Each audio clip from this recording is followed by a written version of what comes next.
if you're watching this video, you are interested in making the ultimate Shadowheart. Well, that's exactly what I'm going to be showing you in this build guide. This is my companion guide for Shadowheart, choosing the Saloon Path, a light cleric that is amazing at long-range archery and can absolutely destroy enemies when they get close. So just step right in, guys, and I'm going to be taking you through every step of the leveling and every piece of the gear that you will need to build Shadowheart out this way. If you have any questions, hit me up in the comments below. I will respond and answer and help you with any questions or concerns you have. And remember, guys, please hit that like button and share this video if it helps you. So here we are, guys, at the leveling part of the guide. Now, I want to make this very clear right from the outset. I'm building this character from level 12.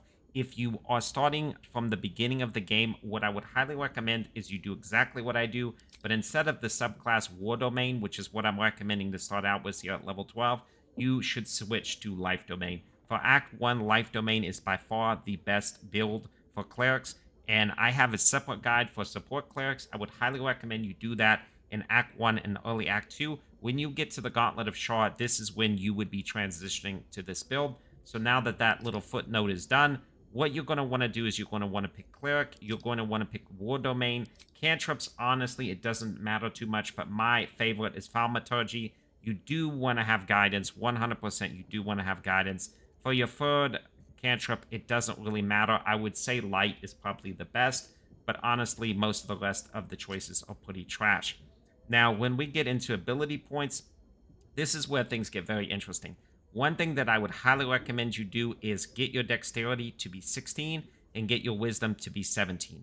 I do dump stats. Anything that I'm not using for the build, I will always dump. So charisma is at 8, intelligence at 8, because honestly, this is not going to be the face of the party. Even though Shadowheart is, very, very cool as a character, she's not going to be the one doing most of the dialogue. So keep your charisma low, intelligence low, because you're not really learning any wizard-based spells, so that's useless to you. Constitution, I would pump with these dump stats. I would pump as high as you can.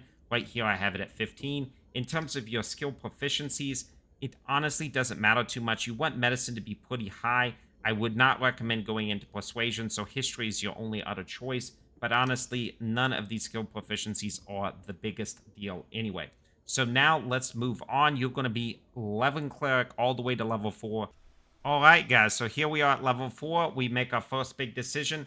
Cantrips, like I said, none of these are really that important. I would suggest getting Light, but it's not a big deal. Prepared spells, I'll be talking about the spellbook once we hit level 12, so I'm not going to be covering that until level 12, but there is a separate section of the video just for this. And for feats, this is where things get very important. Go to ASI, Ability Improvement, and what you should do right now is you should boost your dexterity to 18. So boost your dexterity to 18. So the next 4 levels is going to be Rogue. So as soon as you hit level 5, you should pick Rogue and then level this up. When you hit level 3 of Rogue, you will be using the Thief subclass. So get level 3 Thief and then just move on. And once we hit level 4 of Rogue, we're going to be talking about what to do then. Alright, guys, so here we are at level 8. So we've had 4 levels in Cleric. We had 4 levels in Rogue. Now it's important, at level 3 of Rogue, you should have picked Thief as your subclass. This is very, very important for the build to work. So now we're going to be going into ability improvement again. And this time what we're going to be doing is we're going to be pumping our wisdom up 1. And we're going to be pumping our constitution up 1. So you should end up with wisdom 18, constitution 16, dexterity 18. Now you can pump this up higher with the magic mirror or the hag's hair. There is things you can do to increase these stats, but this is very, very good stats for level 8. And now just proceed onwards with Cleric. So you're going back into Cleric, and you're going to proceed all the way to level 12. So that's 8 Cleric, 4 Thief, Rogue. Alright, guys, so here we are at level 12. So you should have 8 levels in War Cleric at this point, and you should have 4 levels in Rogue, with Thief being a subclass. So what you're going to want to do here is you're going to want to go down, and you're going to want to pick Sharpshooter for your level 12 feat. This is going to be very important when we talk about the itemization and what you're going to be doing and how this build actually plays. So this is basically it for leveling. Now let's move on to your spellbook and what spells you want to have equipped. So here we are in the spellbook, guys, and I just want to talk you through a few of the important things you're going to want to be choosing here. So most of the spells you won't need to change out, but there are a few things that I would highly recommend getting. Definitely recommend getting Death Ward, which is a level 4 abjuration spell. Allows you to protect other characters in your party against basically being reduced to 0 hit points. Obviously, since you are a cleric, there is some support. Even though this is more of a martial cleric, it is important to have this in your team composition. I do think Death Ward is a really useful spell, so I would recommend getting it.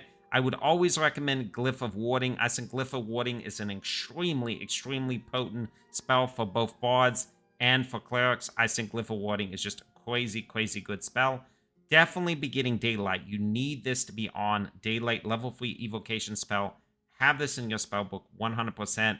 And of course, the level 2, one of the best spells in the game, level 2 spells in the game, definitely Upcast Aid. That way your whole party has a lot more HP and hit points. Since you're not going to be able to get Feast here, since you basically did multi-classing, absolutely by having Aid, it's going to help you a lot and just give all of your characters, especially if you're running a lot of spellcasters or you're running a mainly ranged build, Aid is really, really important to give you that little bit of buffer because in the end game, enemies can deal a lot of damage per turn. So that's basically all I have for the spellbook. Now let's talk about itemization and how the build plays. So here we are, guys, at the itemization part of the video. Now I'm going to be covering every single slot, both armor and weapon.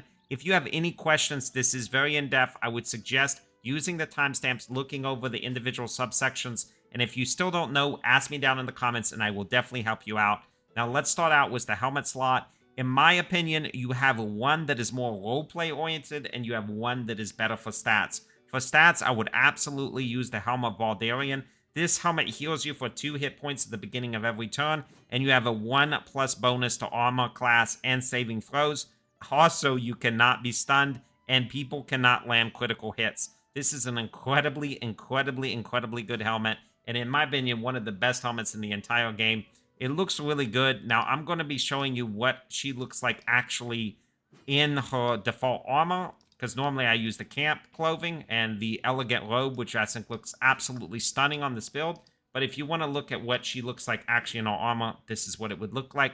Now, another alternative you have if you want to cosplay here is Shaw's headwear, and I will show you what that looks like. It is very fitting with her armor style in general, and it does look really, really badass. So that's another option you have for your helmet slot. Let's go back and let's talk about the next slot. For Cloak, I think it really comes down to 2 options here. It's either the Deathstalker Mantle or Cloak of Displacement. Normally, I use the Dirge. Dirge is one of my favorite playstyles, so I normally do that on my main character. So I have that on my main character in this playthrough, and I'm using the Cloak of Displacement on Shadowheart. At the beginning of the wearer's turn, that cloak activates, granting enemies disadvantage on attack rolls that target the wearer. This effect lasts until the wearer takes damage. This is just a crazy good cloak, and it's absolutely crazy how good this cloak is. Now, for her chest piece, you have a bunch of different options here, guys. I'm personally using the Dark Justiciar's half plate. This probably isn't the best armor piece in the game. There are definitely armor pieces that are better. But here's the thing is about it. I do think it looks very, very thematic with a lot of her other parts of the gear. And a lot of times you're going to have a fighter or somebody that's closer up in combat using the absolute best armor pieces you have. I do think the Dark Justiciar's half plate is really, really good. So while the wearer has a Shield of Faith active, reduces all incoming damage by 2 and reflects damage received back of the attacker, who takes 1 to 4 necrotic. You have Shards of Aegis, so it can basically put a spell directly on your character.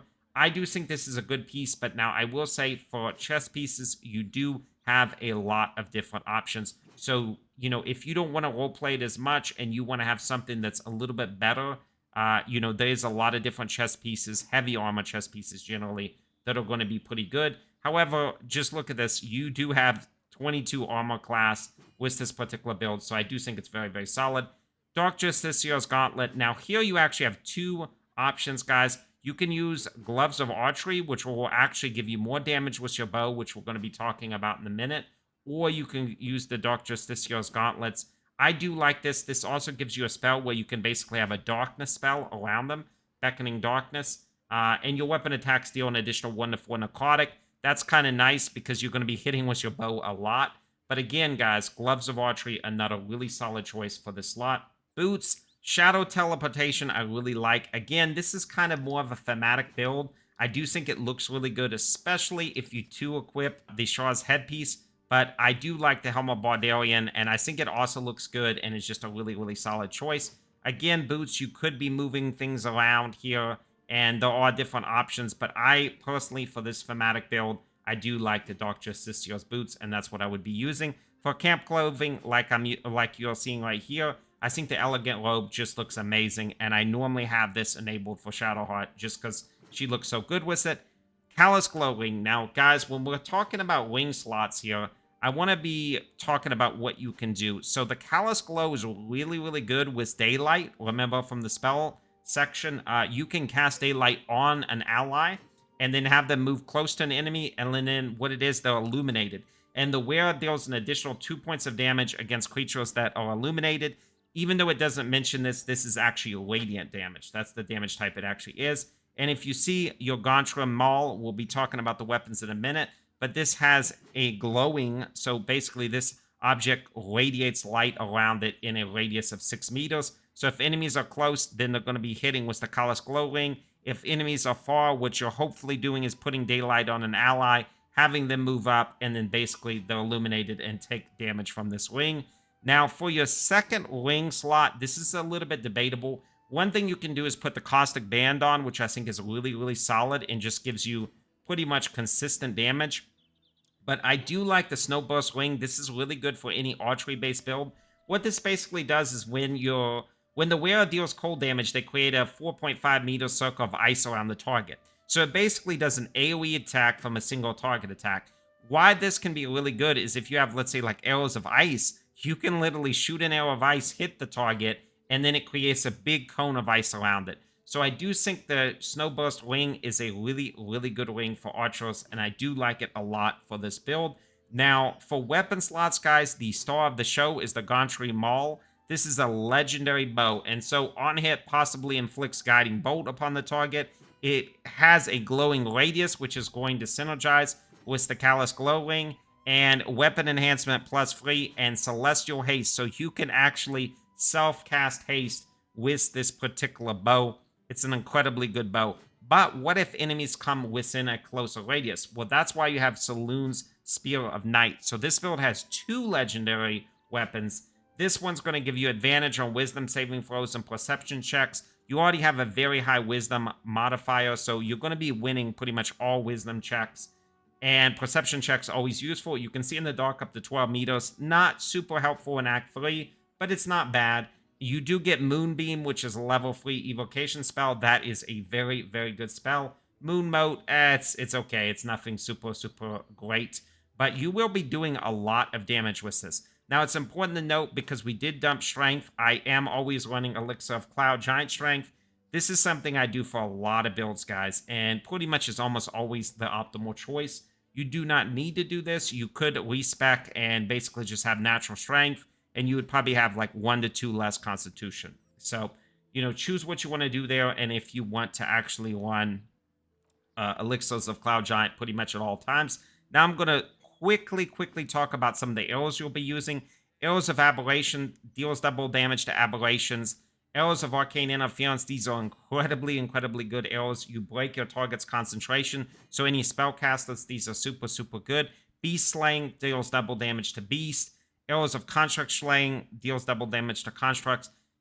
Really, probably your most important arrow here is the Arrow of Ice, guys, and the Arrow of Mini Targets. These 2 arrows are probably the ones you're going to be using the most of. Arrows of Mini Targets are disgustingly good. What it allows you to do is hit one target, and it basically bounces between multiple targets if they're within a certain radius to the original target. It's absolutely disgusting, and it's absolutely crazy broken. Arrows of Ice is going to synergize with a Snowburst Ring to deal basically AoE cone damage around it. So yeah, guys, this is just really, really good. Now, for the shield, again, this build is more for the roleplay aspect. I'm using the Justiciar's Great Shield, which I think looks absolutely fantastic. However, I will say this.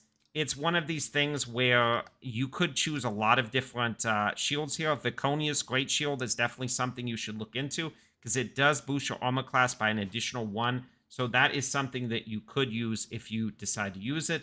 I also wanted to talk to you about Hoarfrost boots. Since you're going to be shooting so many ice arrows, this is another option you can put in your boots. And basically what it means is you cannot fall prone when going over ice, which you're going to be creating a lot of ice if you use this build. Now, I don't personally find these too helpful because honestly, in my case, I'm trying to stay far away from enemies. But there are cases that I do have to be in melee, and these can be very good boots in certain specific cases. So now that we've talked about most of Shadowheart's abilities and itemization, I'm going to be talking about how we're actually going to be running this build. Now, before I do go into it, I have the Amulet slot open here. I personally probably sync right now the Amulet of Restoration, so that gives you an additional healing word and mass healing word. The only problem about using this is that most of the time, you want your cleric to have more support-based spells. So definitely just getting these additional cast of healing can be useful, but you can put a lot of different amulets in here. You can put, for instance, like the Spellcrux amulet. That could be a really good option to regain spell slots. There's a lot of things that you can do specifically to enhance this. I also really want to talk about the on the Dark Justiciar's half-plate. Another option you could be doing, since you're doing so much piercing damage, is you could be actually putting in the Ballast Armor. If you have the Ballast Armor, that basically forces vulnerability to piercing in a certain radius around you. That could be a really, really powerful addition. So it depends here, guys, if you really want to go into the roleplay aspect, which is kind of where I'm focused this build around. This is a very strong build, but it is also a roleplay-centric build. Or if you want to just go balls out and really try to create the min-maxed build, then I would probably put on Ballast Armor. Alright guys, so finally we're going to be showing how this build actually plays out. So I'm going to be showing an example here on just some random town folks. So let's say I want to start out on this build. So I would be picking a ranged attack on Shadowheart. Now let's just see what happens when we put, let's say, an arrow of ice. Let's just see what happens when we shoot into this crowd of civilians. So you can see here we are making a huge AoE cone of ice. We're going to be doing our Divine Strike ranged, and you see we're going to be knocking down almost everybody immediately. Another thing you can do with Shadowheart here is you can cast Bolt of Celestial Light. Bolt of Celestial Light is just absolutely crazy disgusting. You can combine this with a lot of other things too. Like for instance, if I do Arrow of Humanoid Slaying, target this particular guy here. This is just going to be absolutely insanely devastating damage. You can see here I do like 50, 60 points of damage. And then what's amazing about this is I can basically use my War Priest extra attack charges to do it again. So I can do Bolt of Celestial Light again, and then let's say I put Arrow of Ice again, and I can shoot again, Gallant's Strike, of course, and yeah, absolutely just wreck people. Guys, you automatically get displaced here from your Cloak of Displacement. You can really just slay people so quickly with this build, and if they ever get close, that's where your Saloon Spear of Night is going to come in. So I wanted to keep this simple, guys. I think this build kind of speaks for itself. It's a really, really good mix of being an offensive-based build with some healing and cleric-based abilities. I really hope you like this. If you do, guys, hit that like, subscribe, click the notification bell, and I would love to see you in my next video. Remember, guys, that you can join my membership. It really helps support the channel and helps me keep doing these videos.